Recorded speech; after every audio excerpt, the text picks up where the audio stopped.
السلام علیکم۔ کراچی میں قاتل ڈمپرز کا راج، کورنگی میں المناک حادثہ، ہنگامے پھوٹ پڑے۔ تیز رفتار قاتل ڈمپرز روزانہ بے گناہ شہریوں کی جانیں نگل رہے ہیں۔ آج ایک اور خوفناک حادثہ پیش آیا۔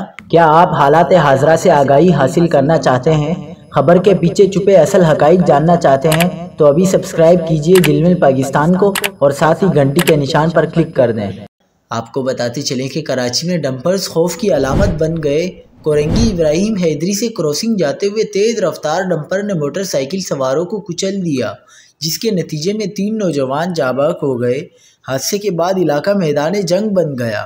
مشتعل شہریوں نے قاتل ڈمپر کو آگ لگا دی۔ چاروں طرف دھواں اور چیخ و پکار۔ امین کورنگی کراسنگ چوک کو ٹریفک کے لیے بند کر دیا گیا۔ عوام کا شدید احتجاج۔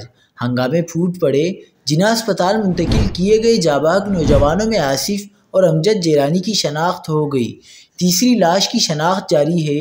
جیسے ہی خون میں لت پت لاشیں سڑک پر گریں، ڈرائیور فرار ہو گیا۔ شہریوں نے کورنگی کراسنگ چوک کو ٹریفک کے لیے بند کر دیا۔ عوام نے شدید احتجاج ریکارڈ کرایا۔